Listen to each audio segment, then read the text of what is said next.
Hello children, welcome to असा education.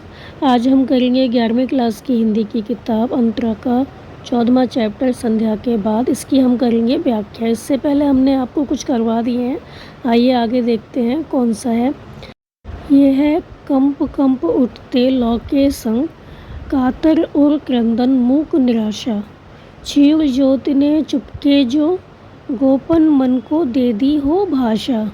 लीन हो गई छड़ में बस्ती, मिट्टी खपरे के घर आंगन। भूल गए लाला अपनी सुधि, भूल गया सब ब्याज मूलधन। पहले हम करेंगे इसका प्रसंग और संदर्भ।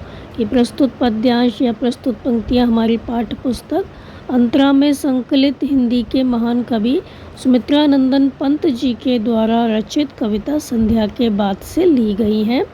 इस कविता में कवि ने संध्या के बाद के वातावरण और व्यापारियों की मनोदशा का बहुत ही सुंदर चित्रण किया है। आइए अब देखते हैं कि इसका अर्थ क्या होगा। तो कवि क्या कहते हैं। कंप कंप उठते लौ के संग, कातर और क्रंदन मूक निराशा। तो कवि कहते हैं कि संध्या का समय है। गांव का वातावरण वो बताते हैं। गांव के वातावरण का चित्रण करते हुए कवि कहते हैं कि गांव में गरीबी का साम्राज्य है। जहाँ देखो वहाँ गरीबी है। तो इसी वजह से जो व्यापारी हैं उनके हृदयों में क्रंदन होता रहता है। कंप कंप उठते लौ के संग, कातर और क्रंदन। तो उनके हृदय में, और माने हृदय, क्रंदन मीन्स उनका जो हृदय है वो हमेशा ही क्रंदन करता है, रोता रहता है। और जो मूक निराशा है, उनके मन में जो छुपी हुई निराशा है वो उनके मन में ही है। वो उसको प्रकट नहीं करते हैं, परंतु वो इसे प्रकट नहीं करके चुप ही रहते हैं। तो जिस तरह से शाम की लौ जल रही है और बहुत मंद गति से जो रोशनी हो रही है, तो उस मंद रोशनी में ही उनके हृदयों में क्रंदन भी हो रहा है। लेकिन वो निराश तो हैं, लेकिन अपनी निराशा को वो प्रकट नहीं कर रहे हैं, चुप हैं, मौन हैं। तो संध्या के समय गांव के वातावरण का चित्रण करते हुए कवि कहते हैं कि गांव में गरीबी का साम्राज्य है।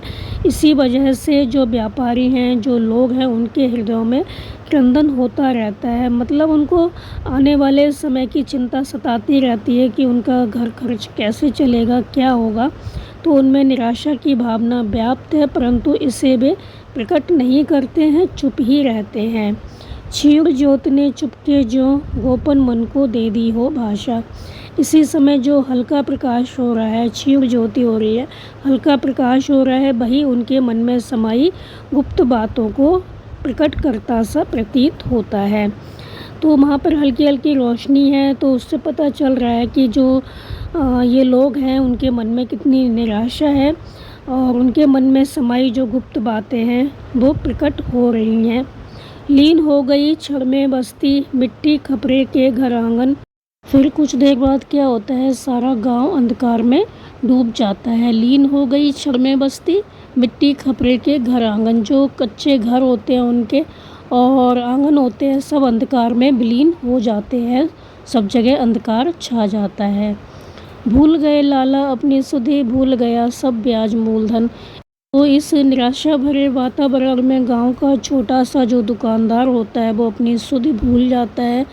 वह मूलधन व ब्याज का हिसाब लगाना भी भूल जाता है। सारा गांव जो है वो अंधकार में विलीन हो जाता है और गांव के व्यापारी हैं बहुत दुखी हैं, क्योंकि उनके पास उतना पैसा नहीं है जितनी उनको आवश्यकता है। क्योंकि वहाँ पर गिनी चुनी दुकानें हैं और गिने चुने बहुत ज़्यादा लोग नहीं हैं गाँव में, उन्हीं से ही व्यापार होता है।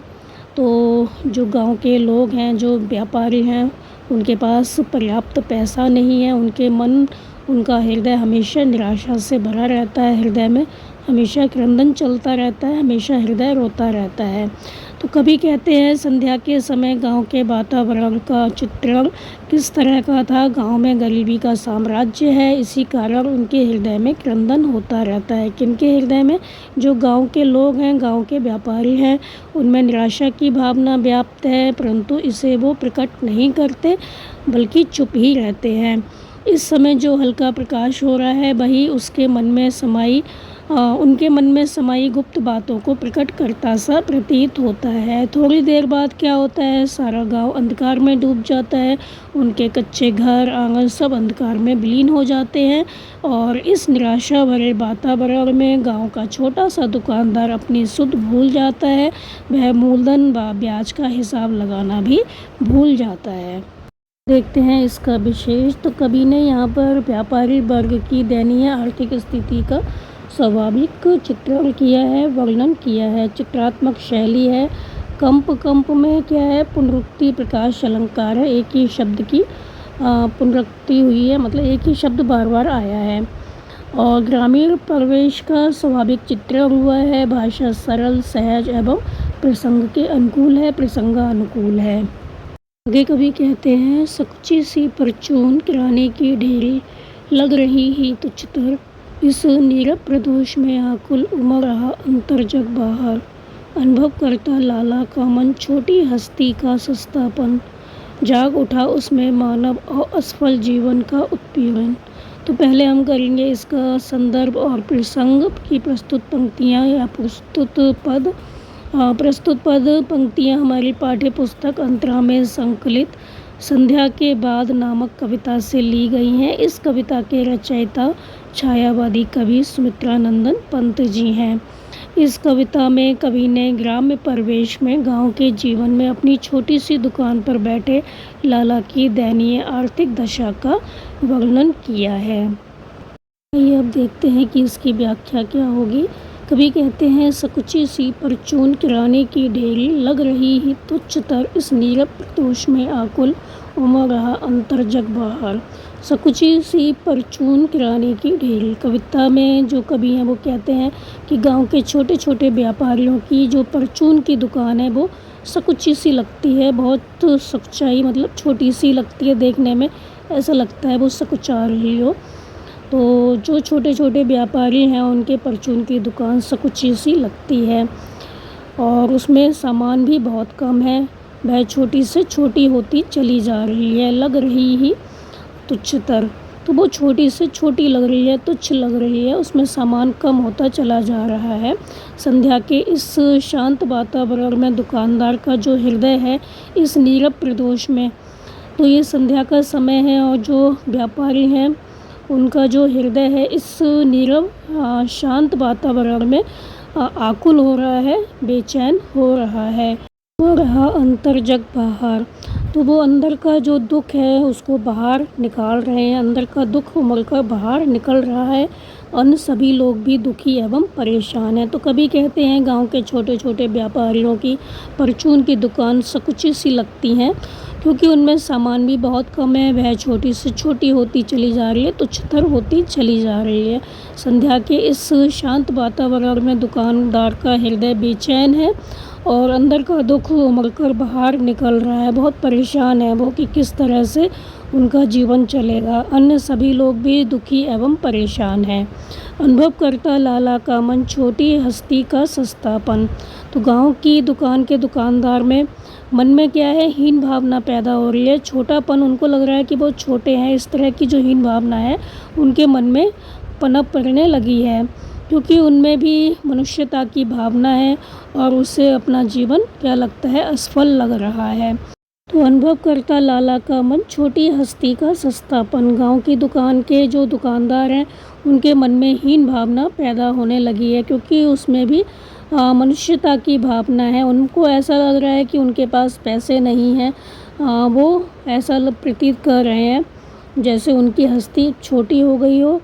छोटी हस्ती का सस्तापन, क्योंकि उनके पास पैसे नहीं हैं। दुकानदार जो हैं बेचैन हैं, परेशान हैं क्योंकि उनके पास इतने कमाई के साधन नहीं हैं। तो लाला का जो मन है वो हीन भावना से ग्रस्त हो गया है। जाग उठा उसमें मानव और असफल जीवन का उत्पीड़न, क्योंकि उसमें भी क्या है, मनुष्यता की भावना है और असफल जीवन का उत्पीड़न। व उसे अपना जीवन असफल प्रतीत हो रहा है और उनको अपना जीवन असफल प्रतीत हो रहा है। उनका जीवन दुख की कहानी बनकर रह गया है, तो वो बहुत परेशान हैं। तो कभी कहते हैं गांव के छोटे छोटे व्यापारियों की परचून की दुकान सकुची सी लगती है क्योंकि उसमें सामान भी बहुत कम है, वो छोटी से छोटी होती चली जा रही है। संध्या के इस शांत वातावरण में दुकानदार का हृदय बेचैन है और अंदर का दुख उमड़ कर बाहर निकल रहा है। अन्य सभी लोग भी दुखी एवं परेशान हैं। गांव की दुकान के जो दुकानदार हैं उनके मन में हीन भावना पैदा होने लगी है, क्योंकि उसमें भी मनुष्यता की भावना है। वो मनुष्य हैं तो उनको भी ऐसा लग रहा है कि वो अब उनका जीवन जो है असफल होता जा रहा है। उनके पास कमाई के ज़्यादा साधन नहीं है, तो वो अपने आप को असफल मान रहे हैं और उनको लग रहा है कि वो असफल हो गए हैं। अपना जीवन उनको असफल लग रहा है, तो उसका जीवन क्या है, दुख की कहानी बनकर रह गया है।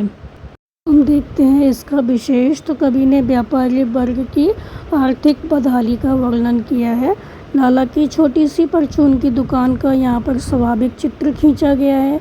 भाषा प्रसंगानुकूल एवं प्रभावशाली है। तत्सम और तद्भव शब्दों का प्रयोग है। आगे कवि कहते हैं, दैन्य दुख अपमान ग्लानि चिर क्षुधित पिपासा मृत अभिलाषा, बिना आय की क्लांति बन रही उसके जीवन की परिभाषा। जब अनाज के ढेर सदृश ही वह दिन भर बैठा गद्दी पर, बात बात पर झूठ बोलता कौड़ी की स्पर्धा में मरमर। तो पहले हम देखते हैं इसका प्रसंग और संदर्भ। तो प्रस्तुत पंक्तियाँ या प्रस्तुत पद्यांश हमारी पाठ्य पुस्तक अंतरा से संकलित संध्या के बाद नामक कविता से लिया गया है। आप इसमें कुछ भी लिख सकते हैं। इन पंक्तियों में कवि सुमित्रानंदन पंत जी ने ग्रामीण परिवेश में स्थित व्यापारी वर्ग की दयनीय आर्थिक स्थिति का चित्रांकन किया है। तो इसमें आपको अपनी पुस्तक का नाम और किस पाठ से लिया गया है ये खंड और इसके रचयिता कौन है वो लिखना है, और इसमें क्या बताया गया है उसको लिखना है। तो प्रस्तुत पंक्तियाँ या प्रस्तुत पद्यांश हमारी पाठ्य पुस्तक अंतरा में संकलित कविता संध्या के बाद से लिया गया है। इसके रचयिता सुमित्रानंदन पंत जी हैं या इसके रचयिता छायावादी कवि सुमित्रानंदन पंत जी हैं। इन पंक्तियों में कवि ने ग्रामीण परिवेश में स्थित व्यापारी वर्ग की दयनीय आर्थिक स्थिति का चित्रांकन किया है। देखते हैं इसकी व्याख्या। दैन्य दुख अपमान ग्लानि। तो कवि क्या कहते हैं, व्यापारी वर्ग की यहाँ पर उन्होंने आर्थिक स्थिति का वर्णन किया है, किस तरह से वो दयनीय स्थिति से गुजर रहे हैं। तो व्यापारी वर्ग की दयनीय आर्थिक स्थिति का वर्णन करते हुए कवि कहते हैं कि अपनी छोटी सी और संकुचित सी दुकान को देखकर वह स्वयं को दैन्य दुख अपमान ग्लानि, वह स्वयं को दयनीय, दुखी और अपमानित अनुभव करता है। चिर क्षुधित पिपासा मृत अभिलाषा। तो यह उसकी क्या है, संकुचित सी आय है, उसकी भूख और प्यास को ख़त्म नहीं कर पा रही है। चिर क्षुधित पिपासा मृत अभिलाषा। तो पिपासा जो उसकी प्यास है, उसकी भूख है, क्षुधित उसकी भूख है, उसको ये जो छोटी सी संकुचित सी दुकान है उसको ख़त्म नहीं कर पा रही। और मृत अभिलाषा, उसके जीवन की सभी आकांक्षाएं, अभिलाषाएं, इच्छाएं कैसी हो गई हैं, मृत हो गई हैं, मृत प्राय हो चुकी हैं। उसको अब लग रहा है कि उसके जीवन की जो अभिलाषाएं हैं, इच्छाएं हैं वो पूरी नहीं हो पाएंगी। बिना आय की क्लांति बन रही उसके जीवन की परिभाषा। तो बिना किसी आय के उसका अंधकार में जीवन उसकी दयनीय आर्थिक स्थिति को प्रदर्शित कर रहा है। बिना आय की क्लांति बन रही उसके जीवन की परिभाषा। तो उसके जीवन की परिभाषा क्या है, उसका जीवन कैसा हो गया है, आय के बिना क्लांति, उसका जीवन जो है अंधकार में बन गया है। जड़ अनाज के ढेर सदृश ही वह दिन भर बैठा गद्दी पर। तो वो दिन भर अपनी गद्दी पर बैठा रहता है दुकान की, और कोई भी ग्राहक नहीं आता उसकी दुकान पर। तो बिल्कुल ऐसा प्रतीत होता है जैसे किसी निर्जीव और बेकार अनाज का ढेर हो, अर्थात उसके जीवन में सजीवता नहीं बची है। बात बात पर झूठ बोलता कौड़ी की स्पर्धा में मरमर। तो वह थोड़ी सी आय के लिए बात बात में झूठ बोलता है, अपने ही वर्ग के जो लोग हैं उनसे प्रतिस्पर्धा करता है, उनसे आगे निकलने की कोशिश करता है, और इस तरह से वो क्या कर रहा है, अपने जीवन को तबाह कर रहा है। तो कवि क्या कहते हैं, व्यापारी वर्ग की दयनीय आर्थिक स्थिति का वर्णन करते हुए कवि कहते हैं कि अपनी छोटी एवं संकुचित दुकान को देखकर वो स्वयं को दुखी, दयनीय और अपमानित अनुभव करता है। तो यह संकुचित सी आय, यह छोटी सी जो उसकी आय है, उसकी भूख और प्यास को ख़त्म नहीं कर पा रही है और उसके जीवन की सभी आकांक्षाएं, अभिलाषाएं, इच्छाएं मृतप्राय हो चुकी हैं, मर चुकी हैं।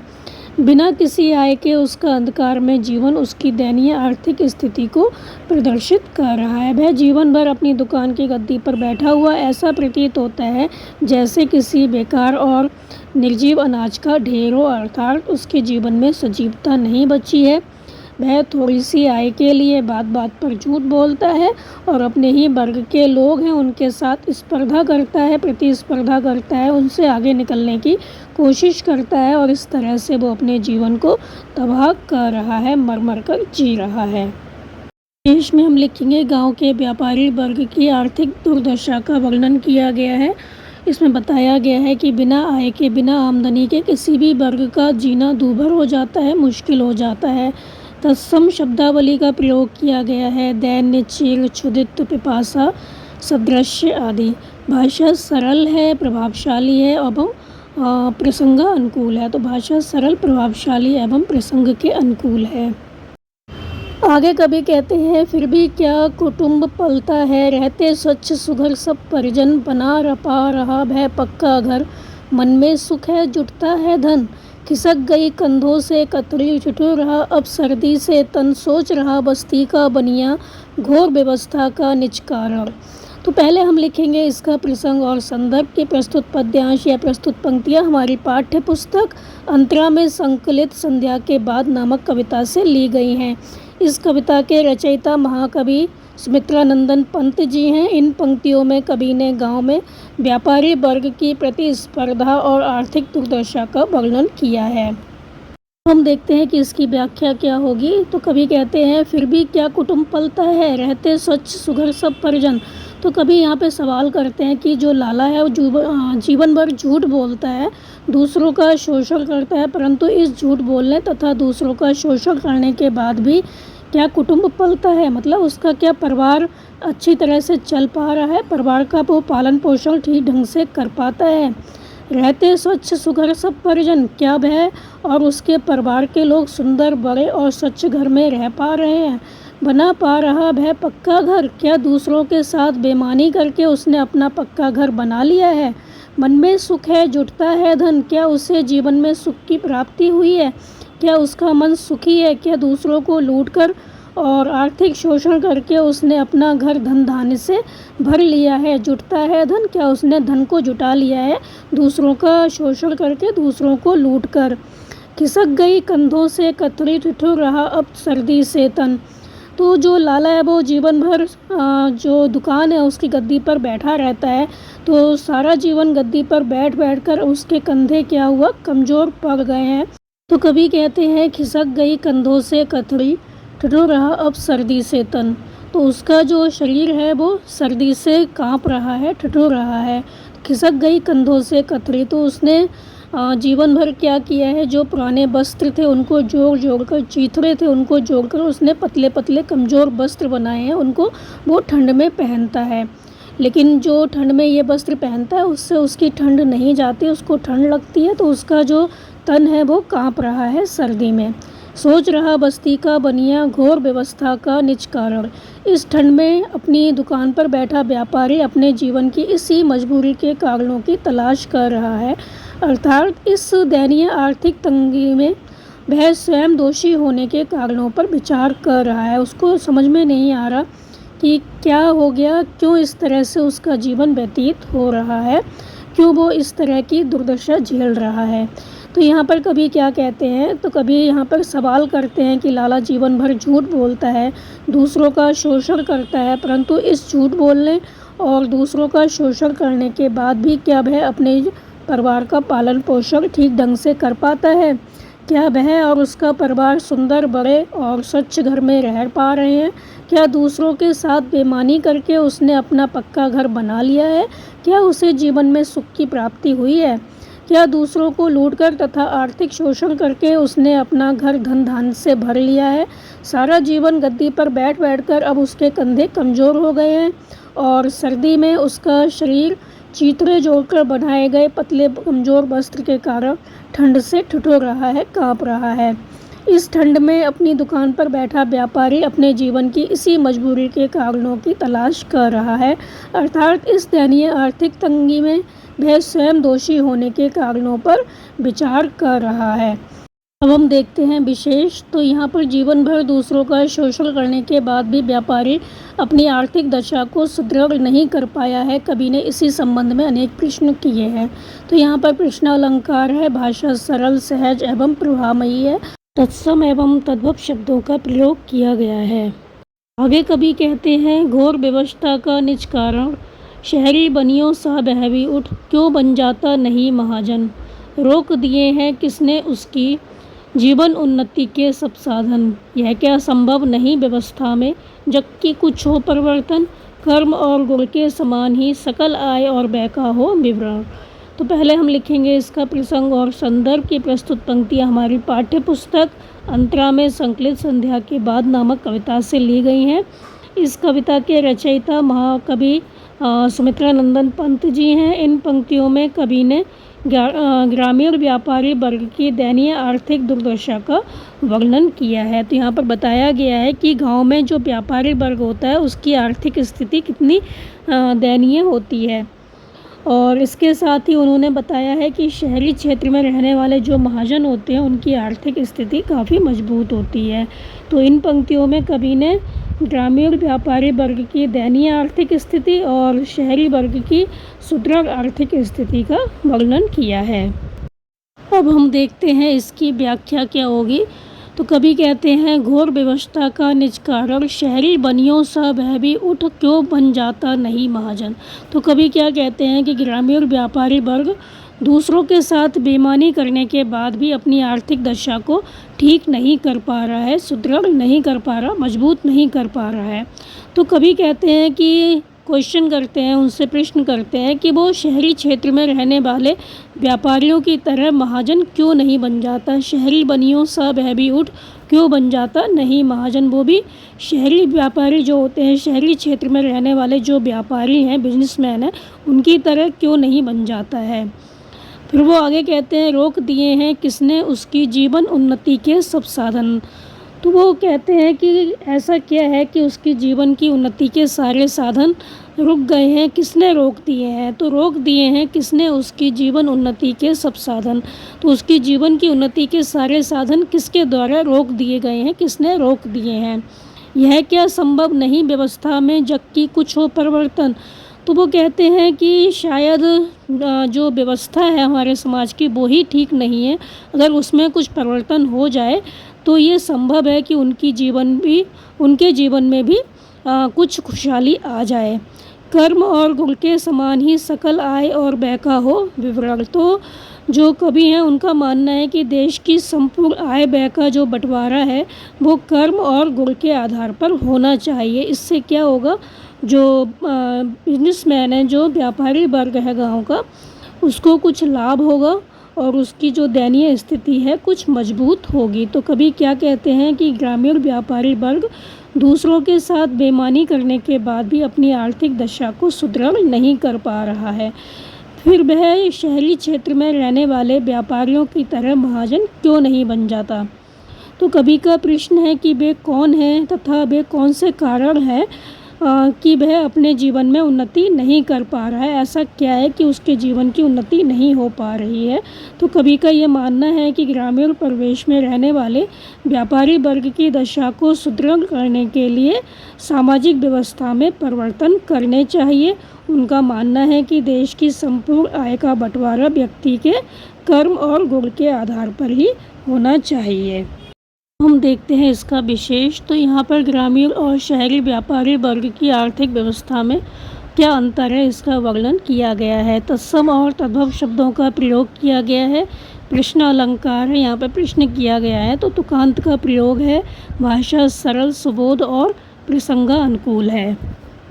फिर आगे कवि कहते हैं, घुसे घरौंदों में मिट्टी के, अपनी अपनी सोच रहे जन, क्या ऐसा कुछ नहीं, फूंक दे जो सब में सामूहिक जीवन। मिलकर जन निर्माण करे जग, मिलकर भोग करें जीवन का, जन विमुक्त हो जन शोषण से, हो समाज अधिकारी धन का। तो यहाँ पर क्या कहते हैं कवि, पहले हम लिखेंगे इसका प्रसंग और संदर्भ की प्रस्तुत पंक्तियाँ हमारी पाठ्य पुस्तक अंतरा में संकलित संध्या के बाद नामक कविता से ली गई हैं। इस कविता के रचयिता महाकवि छायावादी महाकवि सुमित्रानंदन पंत जी हैं। इन पंक्तियों में कवि ने ग्रामीण परिवेश में बसे निर्धन परिवारों की पीड़ाजन्य स्थितियों का वर्णन किया है और उन्हें परस्पर मिलजुल कर जीवन जीने की सलाह दी है। तो इन पंक्तियों में कवि कहते हैं कि सभी को मिलजुल कर रहना चाहिए और जो ग्रामीण लोग हैं, जो गांव के व्यापारी वर्ग हैं, उनकी दयनीय स्थिति का यहाँ पर वर्णन किया है। गांव में रहने वाले निर्धन परिवारों का जो दुख दर्द है वो यहाँ पर बताया है। तो हम देखते हैं कि इसकी व्याख्या क्या होगी। तो कवि कहते हैं, घुसे घरौंदों में मिट्टी के अपनी अपनी सोच रहे जन। तो कवि कहते हैं कि गांव के जो लोग हैं, लगभग सभी परिवार अपने अपने मिट्टी के घरों में अलग अलग विचारधारा के साथ जीवन जी रहे हैं। वो अपने अपने बारे में ही सोच रहे हैं। क्या ऐसा कुछ नहीं फूंक दे जो सब में सामूहिक जीवन। तो वो कहते हैं कि आपसी वैमनस्य और विरोधों के बजाय उन्हें क्या करना चाहिए, मिलजुल कर सामाजिक जीवन जीना चाहिए। अर्थात अलग अलग वर्गों में ना रहकर उन्हें आपसी भाईचारे के साथ जीवन यापन करना चाहिए। क्या ऐसा कुछ नहीं फूंक दे जो सब में सामूहिक जीवन। तो वो कहते हैं कि ऐसा कुछ नहीं है क्या जो इन सब लोगों में सब लोग मिलकर रहें, साथ में ऐसा कुछ कर दे। मतलब उनका कहना यही था कि सभी लोग आपसी भाईचारे के साथ जीवन व्यतीत करें, उनको आपसी भाईचारे के साथ जीवन व्यतीत करना चाहिए। मिलकर जन निर्माण करे जग, मिलकर भोग करें जीवन का। तो उन्हें मिलजुल कर सामाजिक सद्भावना के साथ क्या करना चाहिए, समाज का निर्माण करना चाहिए। तभी वो क्या कर सकते हैं, सुंदर और सरल जीवन का आनंद उठा सकते हैं। जन विमुक्त हो, जन शोषण से हो समाज अधिकारी धन का। तो इससे क्या होगा, समाज को बिल्कुल शोषण मुक्त बनाया जा सकता है और समाज में प्रत्येक व्यक्ति धन धान से भरपूर हो सकता है, भरपूर हो। तो उनका कहना है कि सभी लोगों को मिलजुल कर रहना चाहिए और आपसी सद्भावना के साथ समाज का निर्माण करना चाहिए। तभी वो सुंदर और सरल जीवन का आनंद उठा सकते हैं। समाज को बिल्कुल शोषण मुक्त बनाएं और समाज में प्रत्येक व्यक्ति धन धान्य से भरपूर हो। तो कभी यहाँ पर क्या कह रहे हैं, घुसे घरौंदों में मिट्टी के अपनी अपनी सोच रहे जन। तो उनका कहना यही है कि गांव के जो लोग हैं वो अपने अपने घरौंदों में मिट्टी के जो उनके मकान हैं उसमें रहते हैं और अपनी अपनी विचारधारा के साथ जीवन जी रहे हैं, अपने ही बारे में सोच रहे हैं। क्या ऐसा कुछ नहीं फूंक दे जो सब में सामूहिक जीवन। क्या वो कहते हैं ऐसा कुछ नहीं है कि इन सब लोगों में आपसी सद्भावना का विकास हो, ये जो आपस में बैर भाव रखते हैं वो ना हो। तो उनका कहना है कि आपसी वैमनस्य और विरोधों के बजाय उन्हें उन सभी लोगों को मिलजुल कर सामाजिक जीवन जीना चाहिए। अर्थात अलग अलग वर्गों में ना रहकर उन्हें आपसी भाईचारे के साथ जीवन यापन करना चाहिए। वो आगे कहते हैं, मिलकर जन निर्माण करे जग, मिलकर भोग करें जीवन का। तो उन्हें मिलजुल कर सामाजिक सद्भावना के साथ क्या करना चाहिए, समाज का निर्माण करना चाहिए। तभी वो सुंदर और सरल जीवन का आनंद उठा सकते हैं। मिलकर भोग करें जीवन का। तो उन्हें जीवन को अच्छे से जीना चाहिए, सबके साथ मिलकर रहना चाहिए, सामाजिक सद्भावना का विकास करना चाहिए, समाज का निर्माण करना चाहिए मिलजुल कर अच्छे समाज का।